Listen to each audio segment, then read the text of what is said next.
Sejam bem-vindos ao canal Curiosidade Sem Fim 77, episódio 22, Leão Magno. O Papa teólogo que moldou Calcedônia e definiu a Cristologia com o tomo. A Flaviano, Leão Magno foi um dos maiores papas e teólogos da história cristã. Com o tomo A Flaviano, moldou o Concílio de Calcedônia e definiu a Cristologia ortodoxa para sempre. Neste episódio cinematográfico, descubra sua vida, sua teologia e sua influência duradoura. Para entender Leão Magno, precisamos caminhar para o coração do Ocidente Latino no século V, quando o Império Romano já mostrava sinais de colapso, quando povos bárbaros avançavam pelas fronteiras e quando a autoridade moral e espiritual do bispo de Roma começava a se erguer como uma voz capaz de sustentar a unidade da fé. É neste cenário turbulento, dramático e grandioso que surge Leão, um dos maiores papas e um dos maiores teólogos da história da Igreja.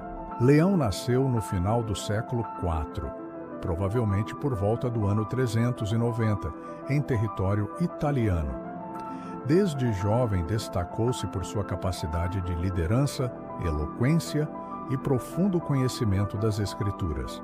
Sua formação sólida, aliada a um espírito pastoral inabalável, fez com que ele fosse reconhecido como uma figura de grande influência ainda antes de se tornar papa. Em 440, Leão foi eleito bispo de Roma. Seu pontificado se tornaria um dos mais importantes da história. Ele reorganizou a vida pastoral, enfrentou heresias, fortaleceu a autoridade episcopal e elevou a sede romana a um nível de liderança doutrinária que marcaria para sempre a Igreja do Ocidente. Mas seu momento mais decisivo estava prestes a acontecer. Enquanto Leão trabalhava para estabilizar o Ocidente, o Oriente ardia em chamas teológicas. A queda de Nestório havia criado um desequilíbrio. A crise de Eutiques estava crescendo. Flaviano de Constantinopla clamava por ajuda contra o monge que negava a plena humanidade de Cristo. A Igreja precisava de uma voz clara, forte, profunda, capaz de restaurar o equilíbrio perdido. Leão respondeu com o que se tornaria um dos documentos mais influentes da história, o Tomo A Flaviano. Este texto é uma obra-prima teológica. Nele, Leão afirma com precisão extraordinária que Cristo é uma só pessoa, mas possui duas naturezas completas, distintas e perfeitas. Ele explica que a humanidade e a divindade existem em união verdadeira, sem mistura, sem confusão, sem divisão e sem separação. Em tom majestoso, Leão escreve que aquele que é verdadeiro Deus é também verdadeiro homem, nascido de Maria por obra do Espírito, e que ambas as naturezas atuam em harmonia perfeita na única pessoa do Filho. Quando o documento chegou ao Oriente, causou impacto imediato. Flaviano o abraçou como defesa perfeita da ortodoxia. E quando o Concílio de Calcedônia foi convocado, o tomo foi lido diante dos bispos reunidos. Após sua leitura, os bispos se levantaram e exclamaram com força: Pedro falou pela boca de Leão. Essa frase ecoou pelo mundo cristão. Ali, diante dos maiores teólogos do Oriente, a voz do Papa de Roma estabelecia a definição que guiaria o concílio e toda a cristologia ocidental. Leão não esteve presente pessoalmente em Calcedônia, mas sua influência foi decisiva. O concílio adotou plenamente sua linguagem doutrinária. A definição calcedonense nasceu da convergência de três gigantes: Cirilo de Alexandria, a tradição antioquiana moderada e o tomo de Leão. Mas o legado de Leão não se limita à doutrina. Ele foi também um líder espiritual e pastoral sem igual.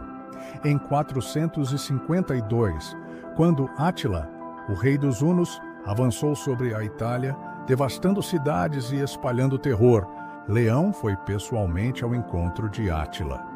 Naquela cena que se tornou lendária, o Papa, sozinho e desarmado, enfrentou o líder bárbaro e o convenceu a recuar. Os detalhes históricos são discutidos, mas o impacto político e simbólico é indiscutível. Poucos anos depois, os vândalos invadiram Roma. Leão não conseguiu impedir o saque, mas intercedeu para evitar destruição maior e massacres contra a população. Sua figura se tornou um símbolo de esperança, de dignidade e de autoridade moral em meio ao colapso imperial. Teologicamente, Leão combateu severamente o pelagianismo e outras heresias do Ocidente. Escreveu sermões profundos sobre a encarnação, a redenção e a vida cristã. Seus sermões são até hoje considerados modelos de oratória litúrgica, unindo profundidade teológica e clareza pastoral. Leão morreu em 461, deixando atrás de si um legado monumental. Ele foi o primeiro papa a receber oficialmente o título de Magno, o Grande. Sua memória ecoa na liturgia, na teologia, na história e na própria identidade da Igreja. Leão Magno se ergue como uma das figuras mais altas da cristandade, equilibrando o peso da doutrina, da liderança e da coragem em uma época que ameaçava ruir. Ele é o Papa que definiu Cristo para as gerações futuras, o bispo que falou com a voz de Pedro, o líder que manteve o Ocidente unido quando tudo parecia desmoronar. Seu tomo permanece como um dos pilares da fé cristã. Sua vida permanece como testemunho de coragem. Seu nome permanece como sinônimo de grandeza. Leão Magno é e sempre será um dos gigantes da história da Igreja.